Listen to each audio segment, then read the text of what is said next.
C'était il y a exactement 30 ans, à l'été 1985, exactement entre le 10 juillet et la mi-septembre 1985.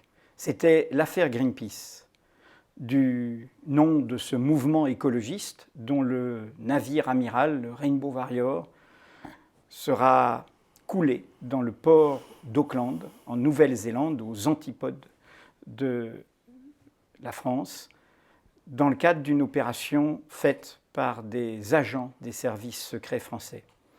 Cette histoire mondiale, ce scandale mondial, sera une affaire d'État en France, provoquant la démission du ministre de la Défense, du chef de la DGSE, les services secrets français. 30 ans après, un homme a décidé de parler. Il se nomme Jean-Luc Kister. Il est colonel de l'armée française, qu'il a servi jusqu'en l'an 2000. Il a décidé de parler et d'expliquer son rôle. Colonel Kister, bonjour. Bonjour. Pourquoi avez-vous décidé de sortir du silence qui fait partie de votre métier ? En fait, j'ai décidé de sortir du silence un peu malgré moi, dans la mesure où votre dernier livre sur la troisième équipe a relancé un petit peu le débat et que la télévision néo-zélandaise a réussi à retrouver ma trace, à remonter jusqu'à moi et m'a proposé un interview. Au début, j'étais quand même assez réticent, mais je pense que 30 ans après les événements, avec les passions qui se sont certainement apaisées, avec aussi le recul que j'ai moi par rapport à ma vie professionnelle, j'ai pensé que c'était quand même une occasion pour moi d'exprimer à la fois mes profonds regrets et d'exprimer mes excuses. D'abord à la famille de Fernando Pereira, notamment sa fille Marelle et sa famille, pour ce que j'appelle moi une mort accidentelle et ce que eux estiment être un assassinat. Je voulais aussi m'excuser auprès des membres de Greenpeace qui étaient à bord du Rainbow Warrior cette nuit-là, et puis aussi auprès du peuple néo-zélandais qui, il ne faut pas l'oublier, est un pays ami et allié dans lequel nous avons conduit une opération clandestine mal à propos, quoi.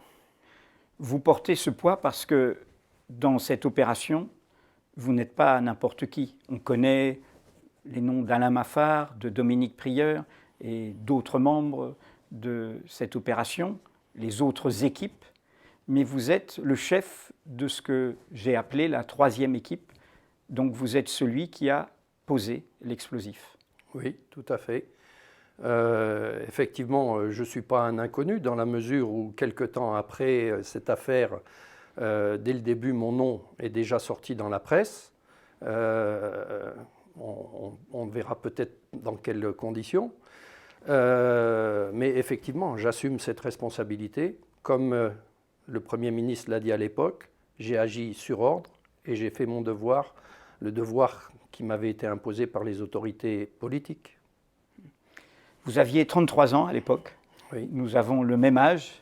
Nous étions chacun d'un autre côté de la barricade, pourrait-on dire, entre vous qui faisiez cette opération clandestine et nous, les journalistes, qui essayons de révéler la vérité par rapport aux mensonges officiels. Pour les jeunes, puisque 30 ans, c'est l'espace d'une génération, est-ce que vous pourriez revenir en arrière, revenir dans cette année 85 ? Vous êtes ce qu'on appelle à l'époque un nageur de combat. Qu'est-ce que c'est un nageur de combat ? Où étiez-vous ? Quelle était votre histoire professionnelle ? Moi, rapidement, j'ai fait mon stage de nageur de combat lorsque j'étais un jeune lieutenant à l'école de plongée de Saint-Mandrier en 79-80. C'est un stage qui dure 6 mois. J'ai rejoint l'unité des nageurs de combat de la DGSE, puisqu'il y a 2 unités de nageurs de combat. Une qui appartient à la marine, le commando Hubert, qui est plus spécialisée dans les opérations spéciales, et les nageurs de combat de la DGSE qui sont plus, eux, spécialisés dans les opérations clandestines. Donc à cette époque-là... Quelle est la différence entre spécial et clandestine ? Spécial, c'est-à-dire que pour moi, ma définition personnelle, c'est qu'une opération spéciale, elle est opérée par des gens qui sont en uniforme, qui opèrent certes discrètement, mais qui sont sous leur véritable identité et dans un cadre, je dirais, légal. Les opérations clandestines sont menées par des agents des services sous couverture, sous fausse identité, de manière clandestine et la plupart du temps illégale. Donc vous êtes à l'époque, votre grade, vous êtes capitaine, oui. Et vous êtes à la base d'Aspreto en Corse. Comment vous est annoncée cette opération qui va mobiliser beaucoup d'éléments de cette unité d'Aspreto? Beaucoup d'éléments, c'est-à-dire que moi je suis convoqué par le commandant qui me dit voilà, une opération se prépare, il va falloir que tu choisisses un équipier ou deux même parce qu'on a toujours un équipier en secours. Et voilà, donc tu seras le chef de l'équipe des nageurs. Pour le moment, je ne sais rien de l'opération, c'est-à-dire qu'on dit qu'on nous demande de se préparer, quoi. Donc d'être au top au niveau entraînement, physique, etc. Et c'est là que je choisis mes deux meilleurs équipiers. Et pourquoi êtes-vous choisi, vous? Il faut dire qu'à l'époque, en 1982, j'ai eu un très grave accident de plongée. Je suis resté paraplégique pendant 2 mois. À force d'entraînement et grâce aux soins de tous ces médecins militaires à qui je dois la vie à plusieurs reprises d'ailleurs, je retrouve ma condition physique et je m'entraîne pour retrouver le top de ma forme. Et ce qui fait qu'à cette époque-là, il semble que je sois l'officier le plus entraîné en plongée à ce moment-là, parce que j'entraîne les jeunes qui viennent de rentrer, je les forme, les nouvelles générations, les jeunes qui arrivent à l'unité. Et donc, disons que je ne suis pas le meilleur, mais le mieux entraîné. Quand est-ce que vous comprenez quel est l'objectif qui vous est fixé, c'est-à-dire le bateau d'un mouvement de la société civile, le mouvement Greenpeace?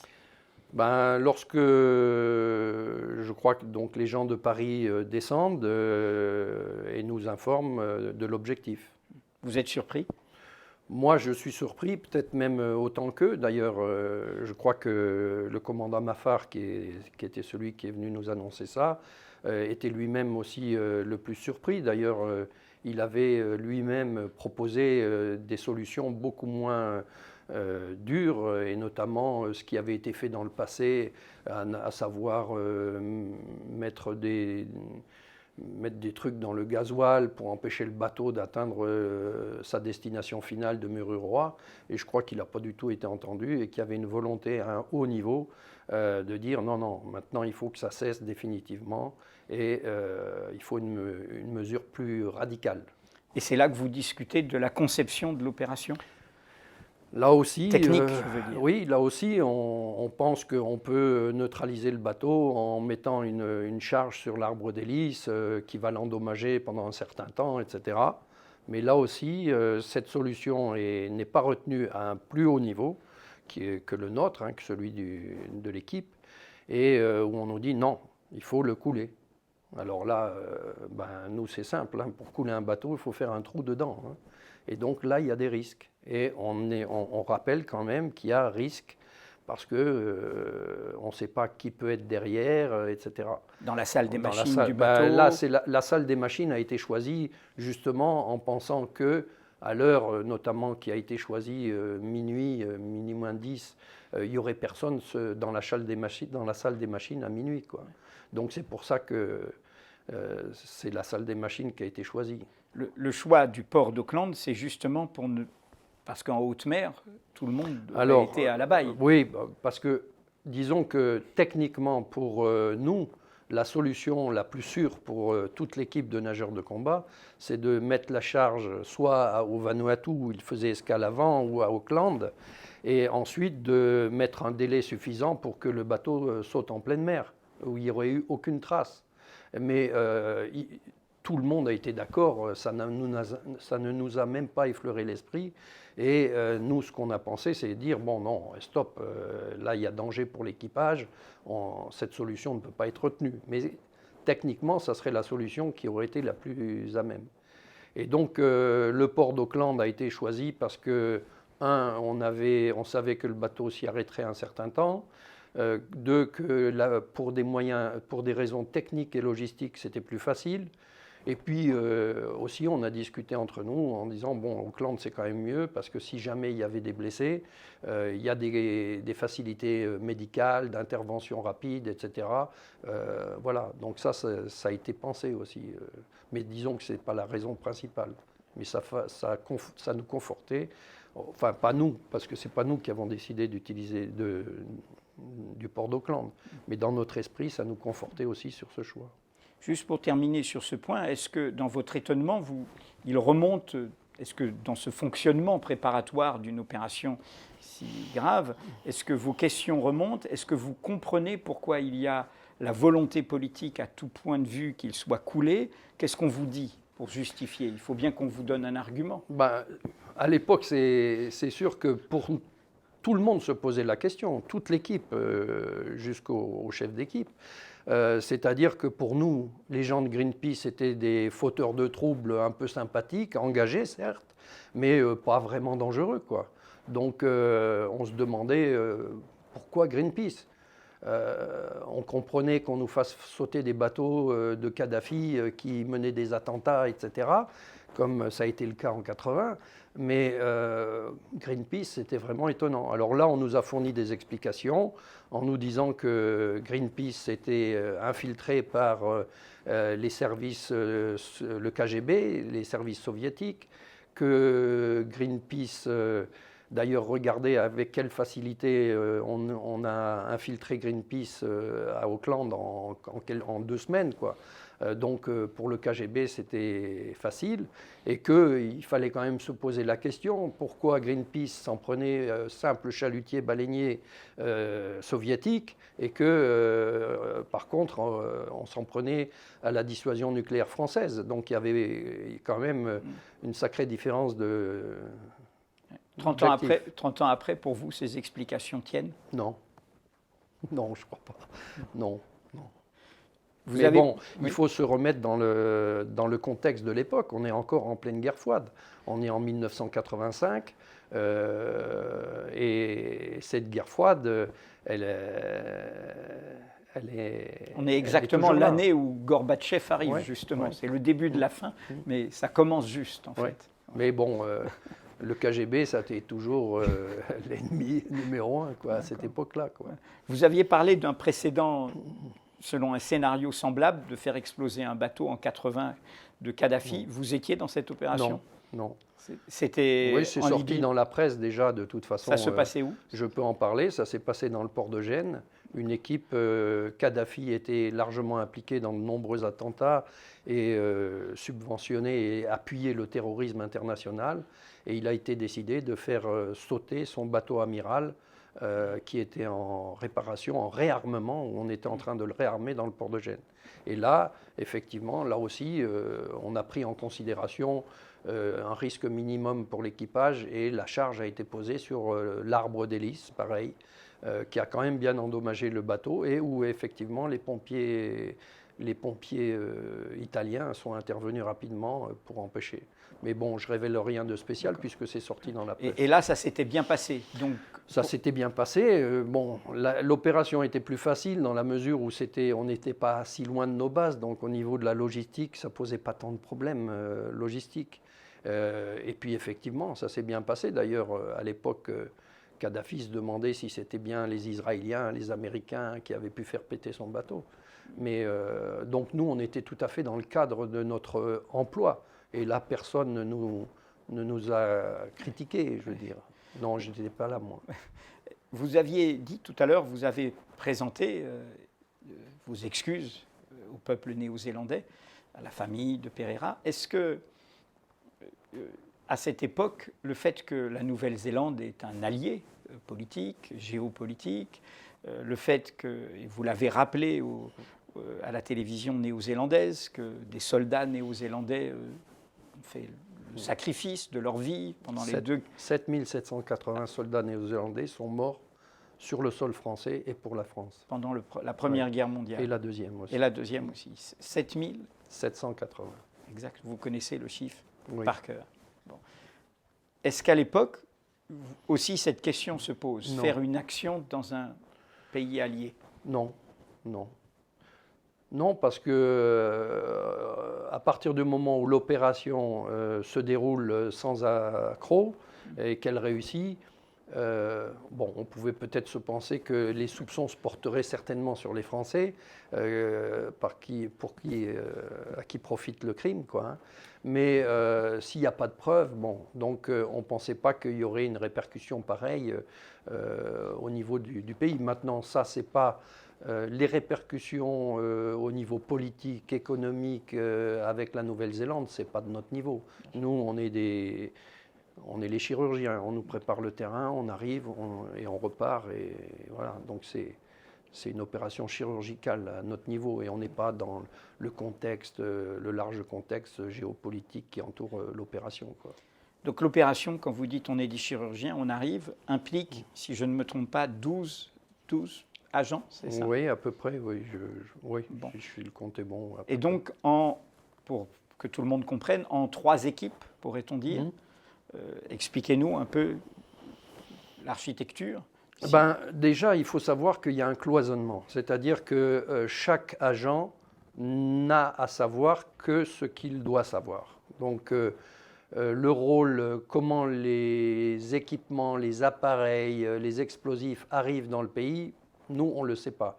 Je ne connais même pas la composition de l'UVA, d'où ils partent, etc. Donc, il y a l'équipe logistique qui amène le matériel avec l'UVA que donc tout le monde connaît. Un voilier qui part de la Nouvelle-Calédonie. 4 personnes. Voilà.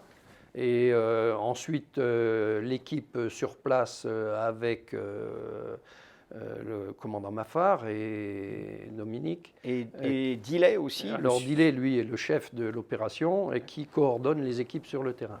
Donc 3 personnes pour récupérer donc les équipements, l'explosif aussi. Oui.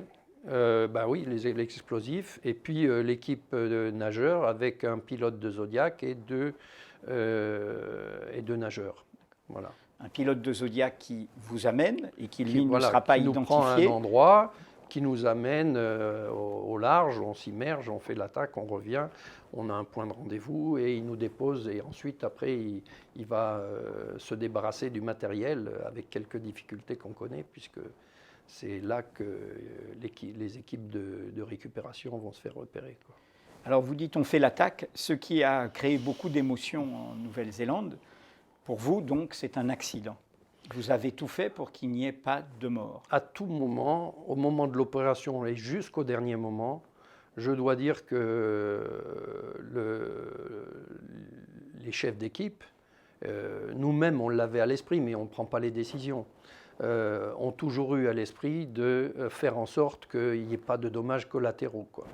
Et donc, ce qui a été planifié de manière à faire évacuer le bateau pour qu'il n'y ait personne, mais avec un certain délai limité entre les 2 explosions, ça a été fait exprès aussi pour éviter que quelqu'un revienne sur le bateau. Une première explosion pour le bateau est à quai, ils s'en vont, et une deuxième pour le couler. Voilà. Et finalement, il semblerait que Fernando ait voulu, qui était un professionnel, comme tout professionnel, tenait certainement énormément à ses caméras. Il est reparti et il a été, piégé au moment de la deuxième explosion qui a dû faire basculer le bateau sur le côté et il est mort noyé.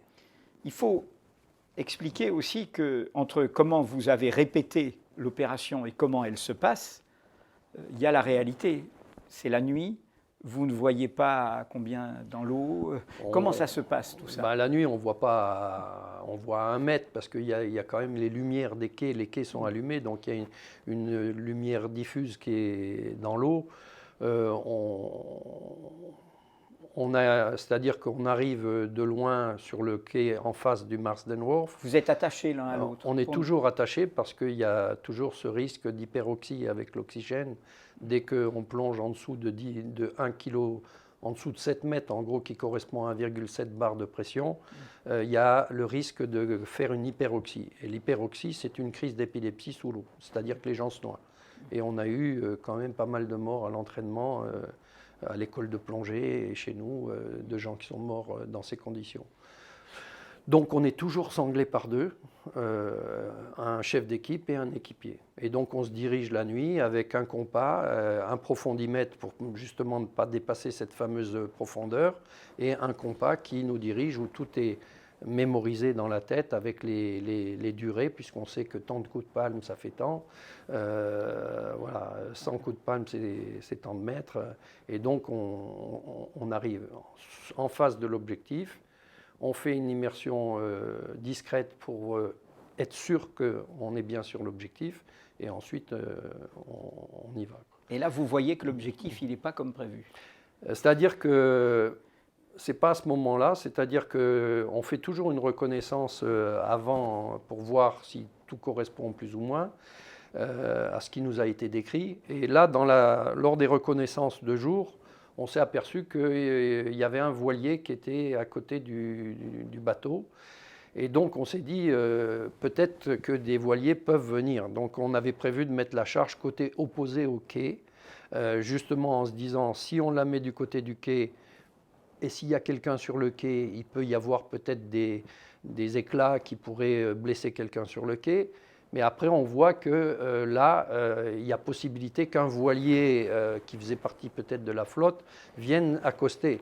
Et là, il y aurait eu danger pour les gens du voilier. Donc on décide de mettre la charge du côté du quai et au maximum de profondeur, sachant que le bateau avait un ballast en béton. Et c'est pour ça que la charge qui a été certainement calculée par les techniciens, qui ne dépassait pas les 5 à 8 kilos maximum, était un peu conséquente parce qu'on ne savait pas jusqu'à quelle hauteur arrivait le ballast en béton.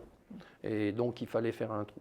Mais je pense que quand on voit les images qui sont quand même assez gros trou dans la coque, on s'aperçoit quand même que la charge était peut-être un peu importante, mais c'est pas les 25 kilos qui ont été évoqués par certains. La charge n'avait pas de but de tuer les gens, ça c'est certain. Et ensuite, je pense aussi que cet énorme trou a été favorisé par la structure vieille de la coque, puisque c'était quand même un vieux bateau qui avait été retapé et qui explique cet énorme trou. Parce qu'en fait, c'est la première charge qui vraiment va faire couler, finalement. Donc nous, on pensait qu'il y aurait quand même un trou dans le bateau, mais pas un énorme trou comme ça, et que le bateau mettrait du temps quand même à couler. Alors je sais que certains qui étaient à bord disent que le bateau a coulé en 45 secondes. Bon, je pense que ça a été plus long parce que le délai était d'environ 4 minutes. Entre les deux charges. Voilà. Mais c'est vrai que dans la panique, on comprend que pour eux, c'est un délai très très court. C'est vrai que... mais ils ont réussi quand même à évacuer tout le monde. Donc on ne peut pas évacuer un bateau en 45 secondes comme ça. Entre le moment où explosent les charges, vous êtes où, vous, à ce moment-là? Non, on est déjà sur notre couloir d'exfiltration où on est exfiltré vers l'île Sud. Combien de temps? C'est combien de temps? Puisque les délais qui nous ont été imposés étaient de 3 heures. Donc 3 heures, pour nous, c'était à peine juste suffisant pour quitter la zone d'opération. Pourquoi ce délai si court? Je pense que ça a été fait pour des raisons purement techniques. Et peut-être aussi, puisque c'est les techniciens qui conçoivent les retards qui nous l'ont imposé, mais aussi ça permettait peut-être de maîtriser un petit peu les choses. Et puis, je pense que ce qui avait été prévu et pensé, c'était qu'à minuit, il n'y aurait personne dans la salle des machines. Mais si on avait fait 24 heures, ce serait tombé à minuit le lendemain? Oui, mais avec un délai peut-être on aurait eu moins d'emprise sur ce qui se passait à ce moment-là. Est-ce que le bateau n'aurait pas appareillé pour faire des essais dans la baie d'Auckland ou ailleurs? On ne savait pas. Là, on était sûr qu'il n'appareillerait pas. Donc, ça a augmenté les risques pour vous, du coup. Pour nous, ça a augmenté les risques. C'est pour ça que la conception a été faite de manière à ce que on ne parte pas directement, parce que lorsqu'il y a un attentat pareil, les aéroports sont bouclés, hyper contrôlés, etc.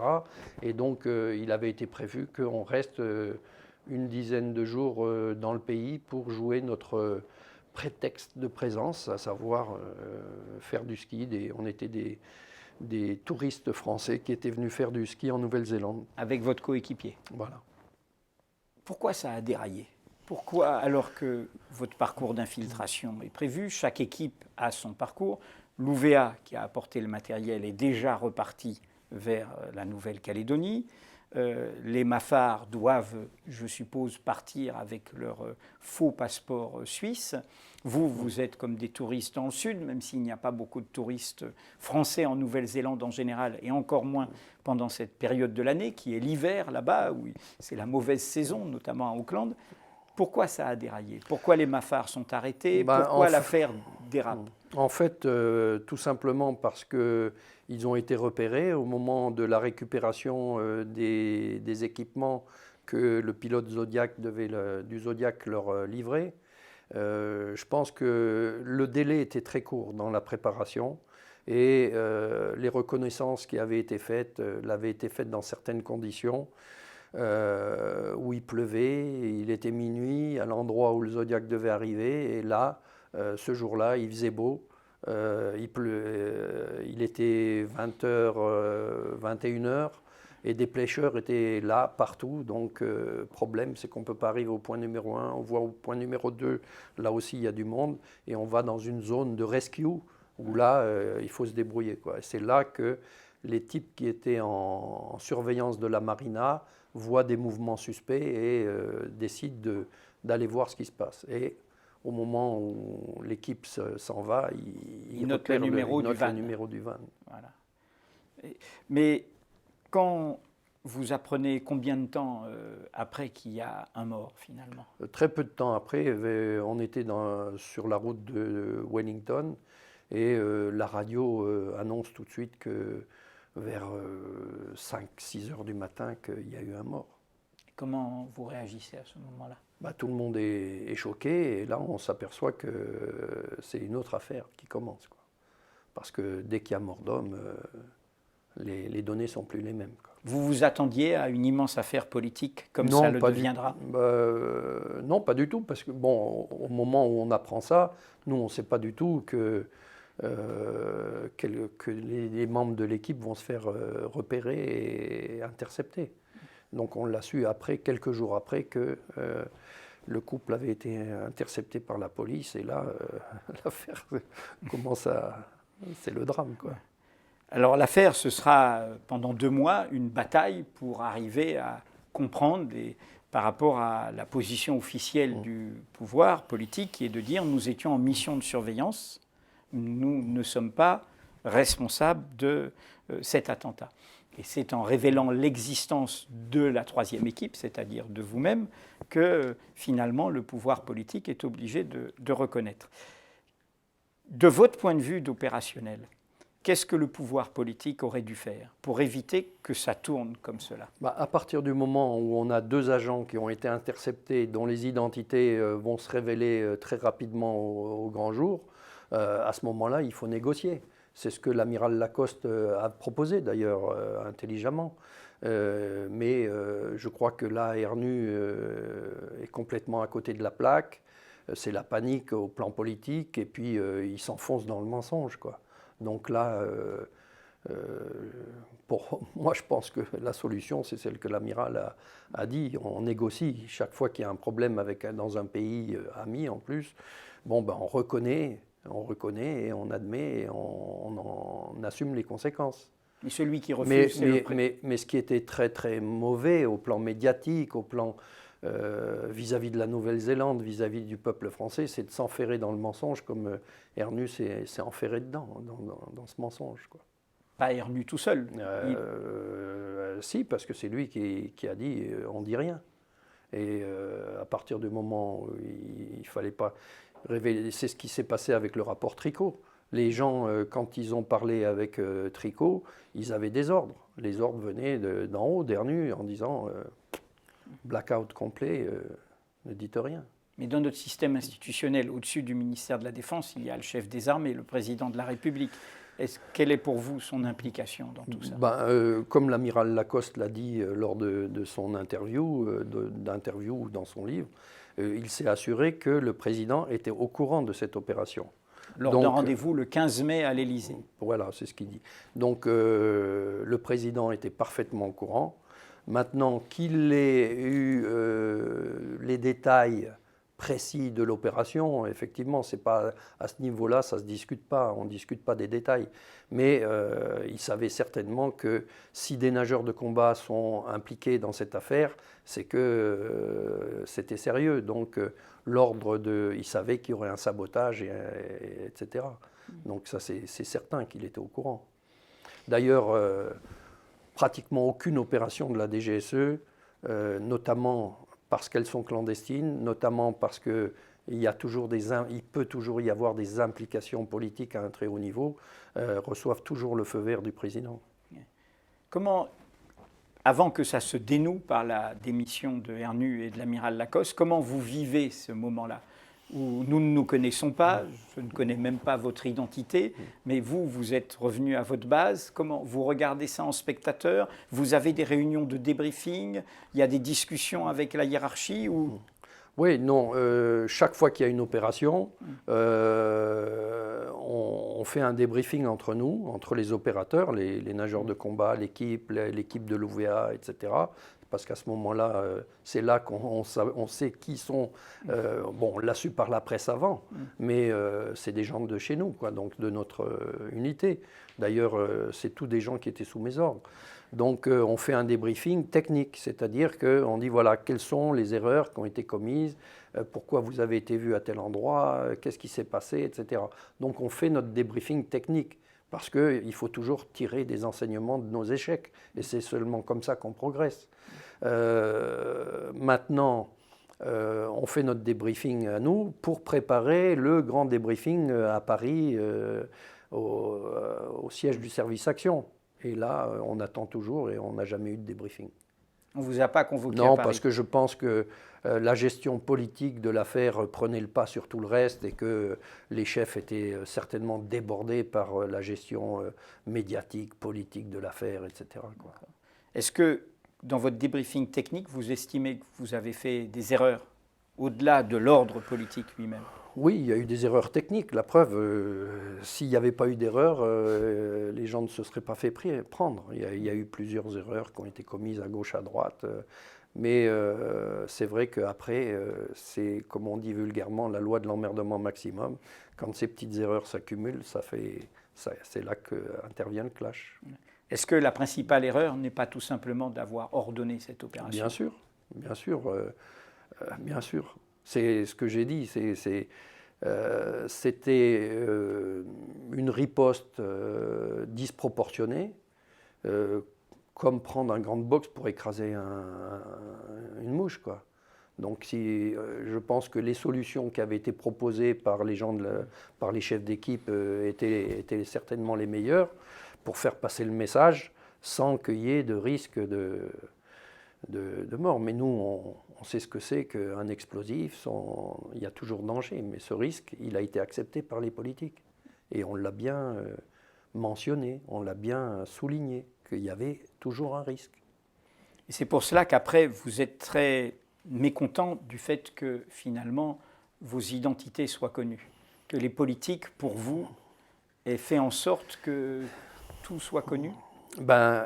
Oui, parce que le 17 septembre, vous révélez, vous, dans Le Monde, que ça serait une troisième équipe qui aurait coulé le Rainbow Warrior, ce qui fait qu'effectivement, c'est peut-être le fruit de vos investigations, mais qui découle du bon sens, dans la mesure où ni les gens de l'UVA, ni le couple n'auraient pu, donc il devait y avoir d'autres personnes, etc. Et puis donc, je ne sais pas par quelles sont vos sources, mais vous savez qu'il y a une troisième équipe. Le lendemain, Le 18 septembre, Charles Hénu fait une déclaration ubuesque à la télévision en disant non, non, on n'est pas du tout dans le coup, on n'est pas impliqué, on n'a rien à voir là-dedans, etc. Le Premier ministre, qui n'est pas au courant, Fabius, lui, ne comprend plus rien. Il sent bien qu'il est roulé dans la farine par son ministre de la Défense et ordonne une enquête interne. Cette enquête interne est conduite par le directeur général du DPSD, la direction de la protection du secret défense. Et la sécurité militaire, voilà, comme on disait dans le passé. L'ex-sécurité militaire qui vient nous interroger comme de vulgaires malfaiteurs, un par un, et nous demande où étiez-vous dans la nuit du 10 juillet 1985.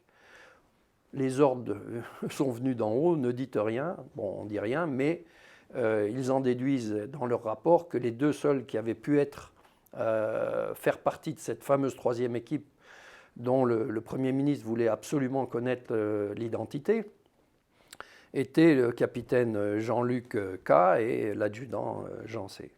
Et donc, pourquoi ils en déduisent? Pourquoi ils en déduisent tout simplement parce que pour faire des économies, nous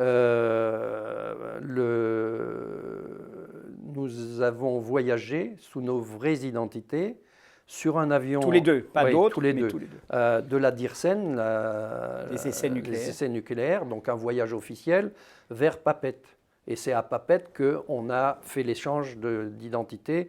On a récupéré nos fausses identités pour aller faire notre mission. À Papeete, Jean-Luc Kister devient Tonnel, et Jean Camas devient Camurier. Donc on ne pouvait pas cacher ça, puisque si on se dit quand même 4 colonels de gendarmerie avec un général à leur tête en enquête, ils verront tout de suite que si on dit qu'on est resté à Aspreto, ils verront comment. Donc on dit qu'on était à Papeete. Comment vous justifiez Papeete? Oui, alors la justification, ça a été un prétexte de dernière minute qu'on nous a donné ou qu'on a trouvé en disant qu'on était là pour surveiller les agissements de Yewene, un indépendantiste kanak, qu'on savait avoir des contacts avec la Libye et Kadhafi. Bon, tout ça, c'était bidon, quoi. Mais toujours est-il que le général reprend l'avion dans la foulée, fait son rapport dans lequel il stipule que à cette époque-là, seul l'adjudant, le capitaine Jean-Luc Kister et l'adjudant Camas auraient pu faire partie de cette troisième équipe. Ça tient un peu de choses, puisque celui qui conduisait le Zodiac, lui, était sur une identité fausse. Il a voyagé sous sa fausse identité directement de Londres sur Auckland. Pierrot le Marin, dans votre langage. Pierre le Marin, voilà. Pierre le Marin, mais donc, je peux le dire, moi, Gérard Royal. Bon, oui, puisqu'il semble que la presse ait sorti son nom juste avant les élections, où sa sœur se présentait, et où son frère a fait des révélations. Bon. C'est le frère, en effet, c'est l'un des frères de Mais lui est parti sous fausse identité dès le départ, donc il a dit qu'il était à Aspreto, il n'était pas là. Donc lui n'est pas identifié. Son nom n'est jamais apparu dans le rapport. Et c'est pour ça que quand le rapport est délivré en main propre au Premier ministre, Laurent Fabius, qui disait donc vouloir ne pas dévoiler nos identités, ce qui était quand même aussi très courageux de la part de l'amiral, qui lui a accepté d'être forcé, enfin pas de démissionner, d'être viré, quoi, à une condition, c'est que l'identité des agents soit protégée. Donc ça, c'est le courage de l'amiral. Et à ce moment-là, quelques temps plus tard, on voit nos noms apparaître dans la presse. Donc au départ avec les initiales capitaine Jean-Luc K, adjudant Jean C. Et puis un peu plus tard, avec les une noms, faute d'orthographe, le Y au lieu du I sur votre nom. Peut-être pour éviter d'éventuelles poursuites vis-à-vis de la justice. Et donc pour nous, c'est un acte de haute trahison. Et ce qui, pour nous, est la preuve que cette fuite provient d'un haut niveau, à savoir à partir du rapport qui a été délivré au Premier ministre, c'est que le nom du pilote Zodiac n'apparaît nulle part. Et donc, pourquoi? Parce qu'il n'est pas dans le rapport. Donc, la fuite vient du rapport. Et pour nous, c'est un acte de haute trahison. Je demande à voir le nouveau patron de la DGSE, le général Imbaud, qui coupe les branches pourries, soi-disant, etc. Enfin, tout ça, belle révélation. Et lui dit, mais mon général, il y a un problème. La presse sort nos noms. Pour nous, c'est un acte de trahison. C'est-à-dire que dans votre métier, voilà. le pouvoir politique doit vous couvrir si c'est Bien lui sûr, qui a donné les bien ordres. sûr. D'ailleurs, c'est ce que Fabius déclare dans sa conférence de presse, en disant « Je ne saurais donner les noms d'agents qui, par le passé, ont risqué leur vie, etc., etc., et qui ont agi sur ordre, donc ils ne seraient pas responsables. » Et puis après, boum, nos noms sortent. En même temps, vous comprenez que nous, les journalistes, pour montrer que ce n'est pas de la pure gamberge ce que nous avons affirmé, Non, il nous faut les détails. Vous, les journalistes, vous faites votre travail. C'est votre boulot. Votre boulot, c'est surtout journaliste d'investigation. Quoique, à l'époque, en dépit de ce que vous dites, j'estime que sans la présence de gorges profondes, comme dans l'affaire du Watergate, bon... Ce sont des sources. Ce sont des sources. Ouais, moi, je les appellerais gorges profondes. D'accord. Voilà. Et donc, effectivement, ce sont des sources, mais vous faites votre boulot. Donc, ce n'est pas aux journalistes qu'on en veut, que j'en veux, moi, personnellement. La preuve, c'est que je suis devant vous aujourd'hui. Moi, c'est au pouvoir politique. Et donc, le général me dit, écoutez, oui, je comprends bien votre désillusion de voir vos noms livrés à la presse. Mitterrand avait un autre nom, je crois, hein, au moment de la mort de Bérégovoy. Mais on va vous mettre au vert.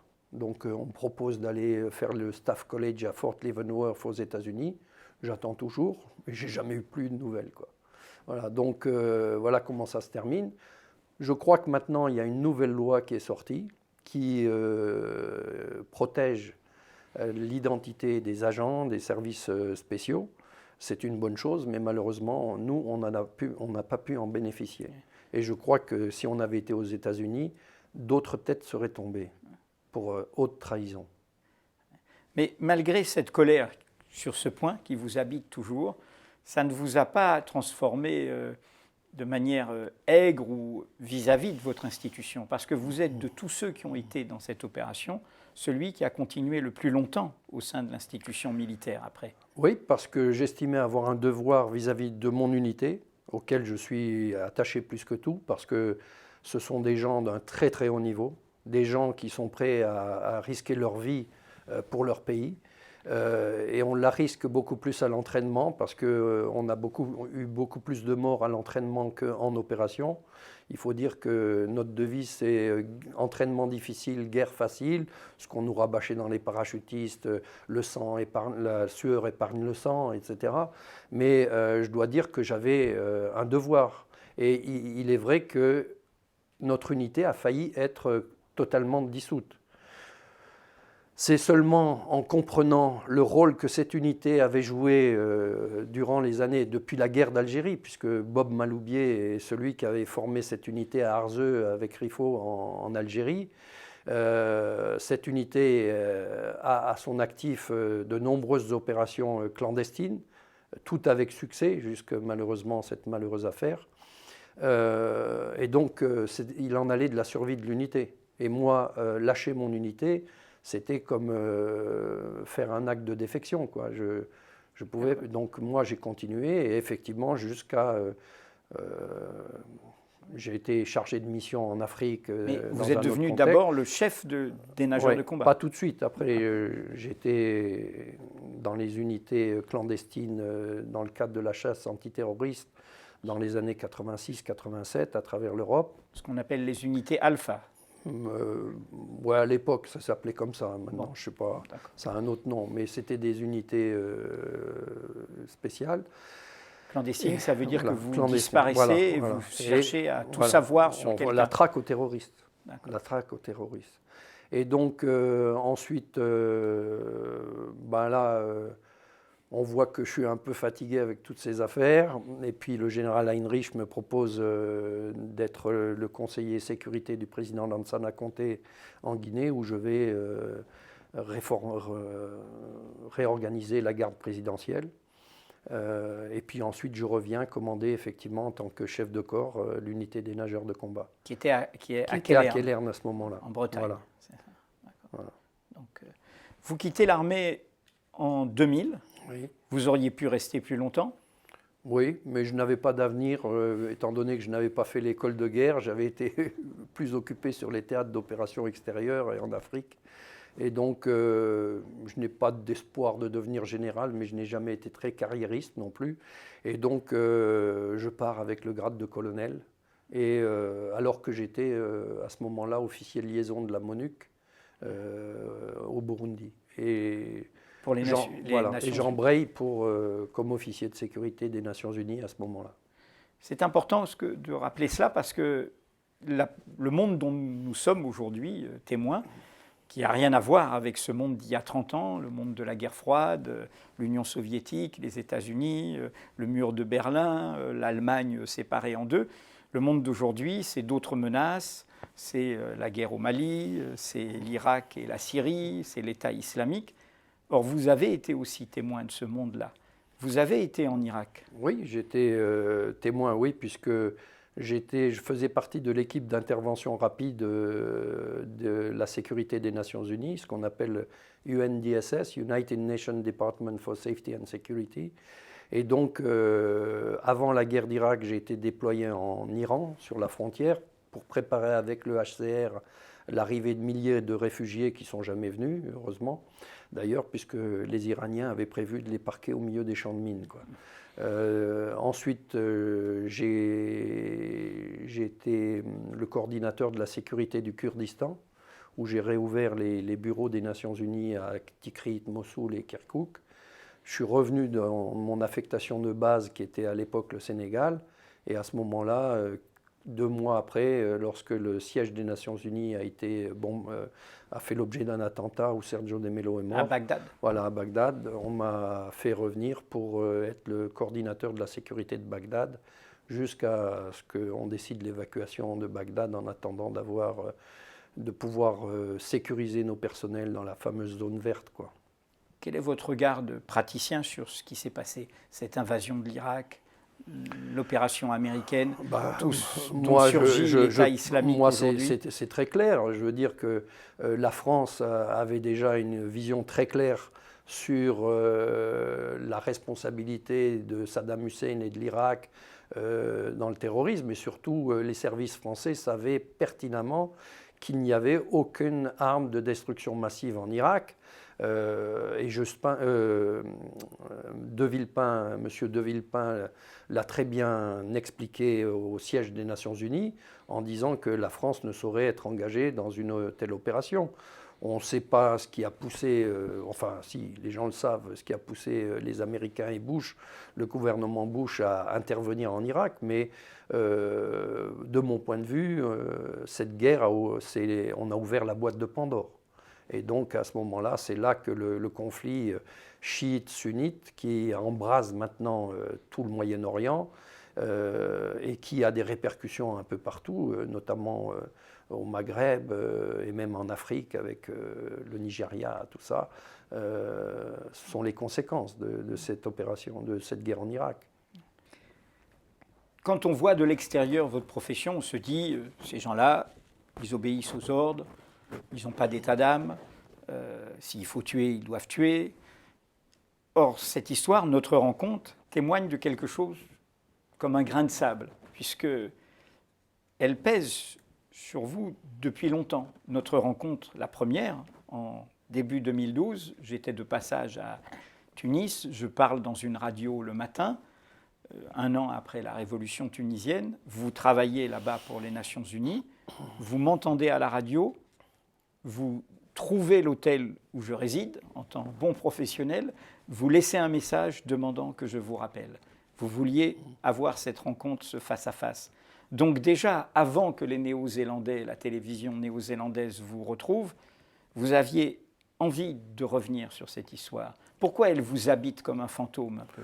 Bon, je ne dirais pas qu'elle m'habite comme un fantôme, mais je veux dire, il faut quand même prendre conscience que nous sommes des militaires, qu'on a dédié notre vie à la sécurité de nos concitoyens, à la patrie, et que nous ne sommes pas, même si parfois et très rarement on nous donne le droit de tuer, nous ne sommes pas des tueurs de sang-froid, nous ne sommes pas des assassins, et nous avons une conscience.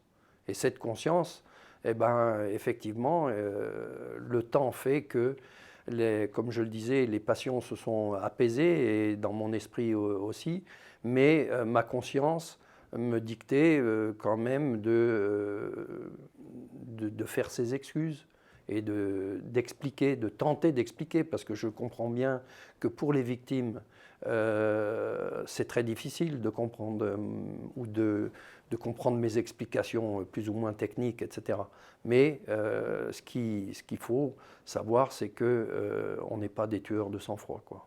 Quand la télévision néo-zélandaise, ce magazine d'investigation, la télévision publique, Sunday, le producteur Chris Cook vous a contacté, vous n'avez pas hésité une seconde? Si, au départ, j'ai pas répondu d'abord à ces sollicitations, et puis après, bon, on m'a fait comprendre que ça serait mieux effectivement de parler de face à face, que je puisse m'exprimer plutôt que d'autres s'expriment à ma place. Et donc, je me suis dit que c'était aussi une opportunité pour moi vis-à-vis du peuple néo-zélandais, de Greenpeace, de la famille de Fernando Pereira, de faire mes excuses à titre personnel, parce que je ne parle que pour moi. Mais je suis sûr que tous les acteurs de cette opération ont le même sentiment que moi, peut-être moins fort, parce que moi j'ai la mort d'un innocent sur la conscience. Et ça vous pèse, c'est sûr. Vous avez prévenu la hiérarchie ou vos camarades? Non. J'ai prévenu un ami, un de mes collègues, en disant ne soyez pas surpris si je ferai un interview à la télévision néo-zélandaise et à Mediapart, qui a été le premier à révéler cette affaire, quoi. Et puis surtout suite à votre livre qui est sorti. C'est presque un droit de réponse, quoi. Oui, mais qui n'est pas contradictoire. Non, pas du tout. Voilà. Mais est-ce que vous vous attendez, colonel Kister, à des critiques sur le fait que vous ayez parlé dans votre milieu professionnel, dans l'institution ou de vos anciens camarades? Je dirais dans mon ex-milieu professionnel. Oui, effectivement, je pense qu'il y aura des critiques parce que un ex-agent secret ne parle jamais de ses... Je ne dirais pas agent secret, moi je n'étais pas un agent secret, j'étais un agent du service action. Ne doit pas faire de révélation, mais je ne fais aucune révélation qui n'ait déjà été écrite par tous les gens qui ont écrit leurs propres livres, les acteurs, tous les chefs, tous les directeurs généraux de la DGSE ont écrit leurs livres, et surtout je ne me sens pas lié par aucune clause de confidentialité, dans la mesure où mon nom a été révélé à la presse, le nom d'un agent du service action a été dévoilé par, je ne sais qui, mais par certaines autorités à la presse. Et donc, pour moi, il n'y a plus de clause de confidentialité dans ces cas-là, quoi. Vous parliez de votre ex-milieu professionnel. Il y a 1 an, vous avez arrêté de travailler pour les Nations Unies. Oui. Aujourd'hui, vous êtes toujours dans cette profession de sécurité à titre personnel. Quel est votre métier? De temps en temps, je fais des consultants sécurité indépendants. J'ai été notamment choisi pour faire une formation de gens du ministère de l'Intérieur tunisien avant les attentats sur l'évaluation des menaces et la gestion des risques terroristes dans le cadre de programmes de soutien de l'Union européenne. Et donc, voilà. Et puis de temps en temps, je suis sollicité pour faire quelques missions de consultant indépendant. Quel va être, selon vous, l'impact là-bas en Nouvelle-Zélande et ici en France de ce geste, un homme du secret, un homme des services secrets qui présente des excuses à une nation, à une organisation, qui essaye de mettre le point final, au fond, à cette affaire? Qu'est-ce qui va se passer? Qu'est-ce que vous attendez de cela? Moi, je ne suis pas sûr que, disons, les gens à qui j'ai fait mes excuses, et notamment en Nouvelle-Zélande, soit particulièrement satisfait, quoi. Comme je l'ai dit, c'était aussi l'occasion de libérer ma conscience. Et puis je pense que vis-à-vis des Néo-Zélandais, c'est ce qu'on a fait lorsqu'on est allé dans le cimetière où sont enterrés les soldats, c'était de rappeler que cette triste affaire, cette malheureuse affaire, ne devait pas faire en sorte que les liens indéfectibles tissés par le sang versé de ces soldats ne soient qu'un rêve, quoi. Il ne faut pas l'oublier, que ces liens restent indéfectibles entre la France et la Nouvelle-Zélande. On verra ce que le match France-Nouvelle-Zélande va nous donner, si match il y a entre les deux. Voilà. Mais effectivement, heureusement que le sport est là et que le rugby est là pour nous rapprocher. Ouais. Il n'y a pas seulement le rugby. Dans 3 mois, il y aura à Paris la COP 21, une immense rencontre internationale qui organise 2 noms que nous avons mentionnés tout à l'heure. C'est Laurent Fabius, le ministre des Affaires étrangères, qui était Premier ministre à l'époque, Ségolène Royal, dont le frère était dans l'opération. C'est une grande conférence sur le climat, sur les questions écologiques qui sont portées par diverses organisations de la société, dont Greenpeace. Est-ce que vous espérez, vous attendez, vous souhaitez, comme peut-être les Néo-Zélandais ou d'autres, qu'à cette occasion, avant cette conférence, avec des acteurs qui se souviennent de cette histoire, il y ait peut-être plus formellement que ça n'a été fait, des mots qui soient prononcés, comme les vôtres, par les autorités politiques françaises envers la Nouvelle-Zélande? Moi, je ne suis pas sûr que ça soit le sujet du jour, quoi, hein, parce que cette grande conférence sur le climat, c'est primordial. Et là où il faut trouver un consensus général, je pense qu'il ne serait peut-être pas très bienvenu de rappeler les mauvais souvenirs et de rappeler cette affaire. Donc je pense d'ailleurs qu'à l'époque, certaines autorités ont fait des excuses, timides certes, mais voilà, et que le contentieux a été réglé sous l'auspice des Nations Unies avec Javier Pérez de Cuéllar qui est intervenu, et que j'espère que ce dernier épisode avec les Néo-Zélandais, avec l'opinion française à travers votre interview, ça sera le final de cette histoire, quoi, et qu'on n'en reparlera plus, quoi. Est-ce que je vais trop loin si je dis que vous, Mafar, d'autres, tout en ayant fait cette action, au fond, vous avez vous-même une conscience écologiste? Je pense que tous nos gens, dans cette unité d'ailleurs, où nous opérons à partir des airs, sur mer, sous mer et sur terre, on a appris une chose, on apprend beaucoup de choses dans notre entraînement, on ne se bat jamais contre la nature. On ne se bat jamais contre le courant, on fait avec le courant, on se laisse ramener, mais on ne se bat jamais contre les éléments et contre la nature. Et la preuve, c'est que le commandant Mafar est maintenant un grand photographe animalier, reconnu à travers le monde. Je pense que c'est certainement le plus écologiste d'entre nous, parce que le plus engagé dans ce domaine-là, et que tous, à notre manière, nous sommes des écologistes dans la mesure où, bien sûr, pas écologistes dans le sens de l'engagement politique, c'est ce que d'ailleurs on regrette tous, mais écologistes des vrais, c'est-à-dire que défense de la nature, contre la pollution, etc., quoi. Voilà, donc des vrais, comme un citoyen normal qui fait attention à ce qu'il fait et qui veut tout faire pour préserver la nature. Bien, colonel Kister, en vous remerciant de cet entretien loyal, franc, sincère, direct, avec forme d'honneur et de courage que vous assumez, ce qui n'est pas évident dans votre métier, du coup, j'ai envie de dire merci, non pas seulement au colonel, mais aux citoyens. Merci, citoyen Jean-Luc Kister. Merci.